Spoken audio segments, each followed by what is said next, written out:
Welcome back. One final point before we go. The Women's March is rising again. You remember them, the angry ladies with the pink genitalia hats stomping around the streets of D.C., decrying Donald Trump with signs that called him the B word, the C word, the P word.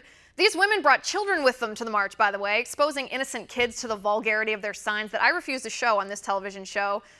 But seriously, ladies, what rights did you enjoy before Donald Trump that are now being denied to you? Birth control? No, you still have that. The right to march? No, you still have that. Abortion? Sadly, you still have that too. The right to free speech? No, you still have that. The right to dissent? No, you still have that. The right to make fools of yourself in public? I think that one's obvious to everyone. You're still allowed to do that.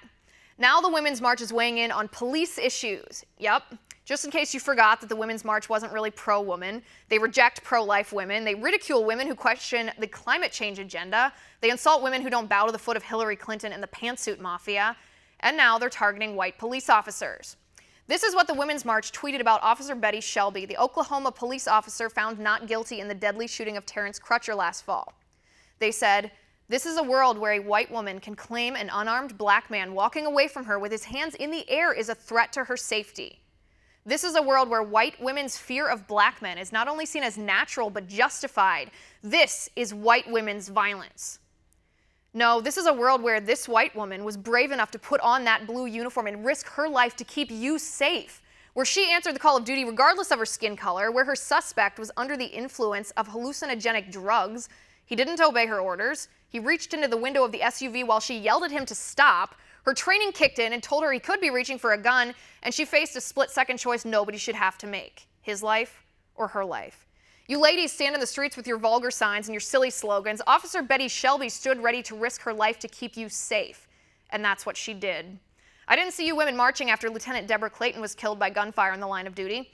Didn't see you women marching after Sergeant Megan Lee Callahan was killed by assault in the line of duty. Don't these two women count as real women to you? I didn't see you women marching after the death of Chris Stevens in Benghazi, after Hillary Clinton abandoned him and 3 other Americans to their death. That was white women's violence. I didn't see you women marching to protest Margaret Sanger, the founder of Planned Parenthood, the woman who called black people weeds of society and said she wanted to exterminate black families. That is white women's violence.